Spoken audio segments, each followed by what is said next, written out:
மதுரை அருகே நடந்த கோவில் திருவிழாவில் 7 கிராமத்தைச் சேர்ந்த ஆயிரக்கணக்கான பக்தர்கள் பங்கேற்றனர். மதுரை மாவட்டம் டி. கல்லுப்பட்டி பகுதியில் கடந்த 600 ஆண்டுகளுக்கு முன்பு தெய்வ குழந்தைகள் 6 பேர் மற்றும் அவருடைய தாயார் உட்பட 7 பேர் வாழ்ந்து அவர்கள் 7 ஊர்களில் அம்மனாக எழுந்தருளியுள்ளதாக கூறப்படுகிறது.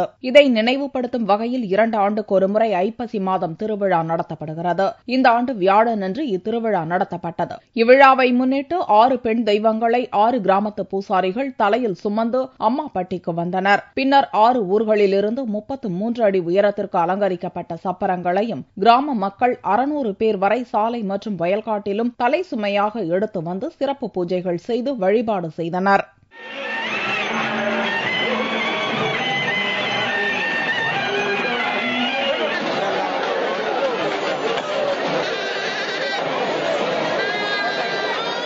இவ்விழா மத நல்லிணக்க விழாவாகவும் கொண்டாடப்படுவதாக பக்தர்கள் தெரிவித்தனர். ஒவ்வொரு சப்பரத்துக்கும் 400 பேர் 500 பேர் தலைச்சுமையா சுமந்து இந்த அம்மாவட்டிக்கு அந்த கிராமத்துக்கு 5 கிலோமீட்டர் 10 கிலோமீட்டர் தூரத்திலிருந்து வந்து பொதுமக்கள் சமுதாயம் அனைத்து சமுதாய பொதுமக்களும் ஒற்றுமையோடு இருந்து எந்த ஒரு பாதுகாப்பு இல்லாம மக்கள் பாதுகாப்போடு இந்த திருவிழா சீரும் சிறப்புமாக நடக்கிறது. இந்த அம்மன் இப்ப கடைசி 3 அம்மன் முதல் அம்மன் 3 அம்மன் போயிருவாங்க. அப்புறம் இங்க கிளாங்குளம் காடநேரி இங்கிட்டு 3 அம்மன் போயிருவாங்க. அம்மாவட்டி அம்மன் அங்கேயே தான் இருக்கும். நல்லா காடு நல்லா செழிப்பா வளரும், எல்லாருக்கும் சாப்பாடு நல்லா கிடைக்கும்ன்றக்காண்டி எல்லாம் ஒற்றுமையா இருப்பாங்க மக்கள்கள் அப்படின்றனால எல்லாம் சாமி கும்பிடுறாங்க.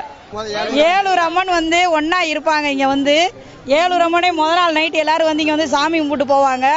கும்பிட்டு போன பிறகு மறுநாள் காலையில சப்பரம் எல்லாரும் 7 ஊர்காரங்களும் அதுல 6 ஊர்காரங்க சப்பரம் செஞ்சு கொண்டு வருவாங்க. தலைச்சுமையா கொண்டு வருவாங்க.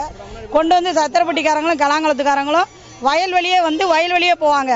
ஆனா அவங்களுக்கு மெயின் ரோடு பாதை இருக்கு. ஆனா அதுல வரமாட்டாங்க. அவங்களோட நம்பிக்கை அது. ஆயிரக்கணக்கான பக்தர்கள் திரண்ட இவ்விழாவில் மதுரை மட்டுமின்றி பிற மாவட்ட மக்களும் கலந்து கொண்டு தரிசனம் செய்தனர்.